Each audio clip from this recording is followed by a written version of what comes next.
Assalamualaikum warahmatullahi wabarakatuh. Baik, di sini saya dan teman-teman saya akan mempresentasikan hasil diskusi dari kelompok kami yang beranggotakan saya Erla Julian Ferdiana dan teman saya Uzi Halim Indardi dan Yunita Tri Arfiani. Di sini kami berdiskusi mengenai hak dan kewajiban tenaga kerja. Yang pertama, mengenai hak-hak tenaga kerja. Hak-hak tenaga kerja menurut undang-undang yaitu meliputi 1. Kesempatan dan perilaku yang sama terhadap tenaga kerja. Lalu yang kedua ada penempatan pelatihan kerja. Yang ketiga ada penempatan tenaga kerja.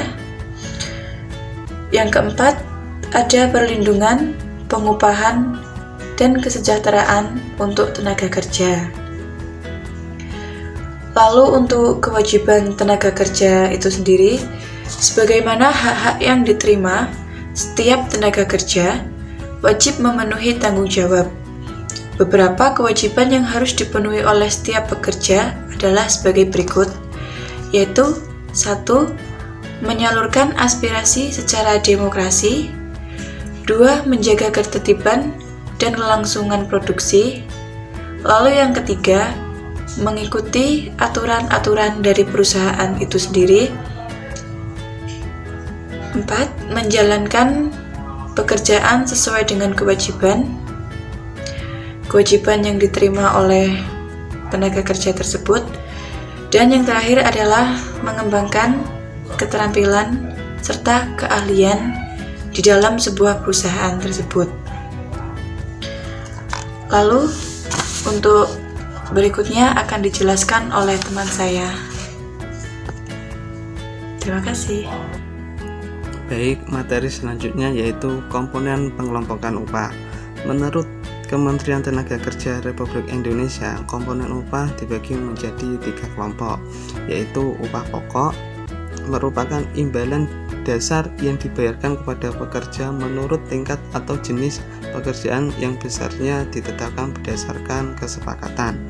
Kemudian yang kedua, tunjangan tetap, yaitu suatu pembayaran yang teratur berkaitan dengan pekerjaan yang diberikan secara tetap untuk pekerja dan keluarganya, serta dibayarkan dalam satuan waktu yang sama dengan pembayaran upah pokok.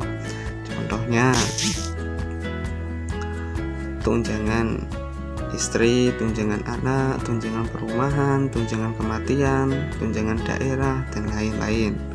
Kemudian yang ketiga, tunjangan tidak tetap, suatu pembayaran yang secara langsung ataupun tidak langsung berkaitan dengan pekerjaan yang diberikan secara tidak tetap untuk pekerja dan keluarganya, serta dibayarkan menurut satuan waktu yang tidak sama dengan waktu pembayaran upah pokok. Contohnya tunjangan transportasi dan tunjangan makan yang berdasarkan pada kehadiran. Materi selanjutnya yaitu kebijakan pengupahan.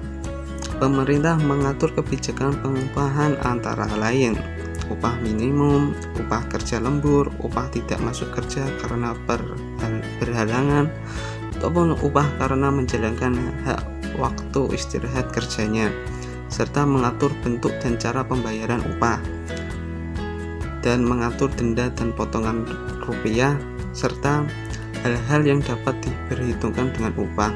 Kemudian mengatur juga upah untuk pembayaran pesangon, upah untuk perhitungan pajak penghasilan, serta struktur dan skala pengupahan yang profesional.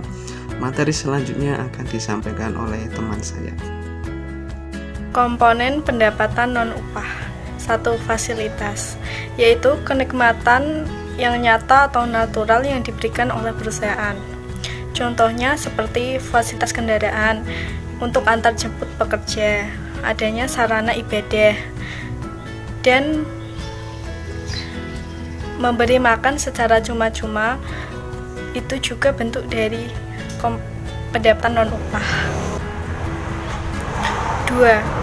Bonus, yaitu pembayaran yang diterima oleh pekerja dari hasil keuntungan perusahaan atau juga karena pekerja dapat menghasilkan hasil yang lebih dari target, atau bisa juga dari peningkatan produktivitas perusahaan. 3. Tunjangan hari raya atau THR, gratifikasi, dan pembagian keuntungan lainnya. Upah tidak masuk kerja karena halangan.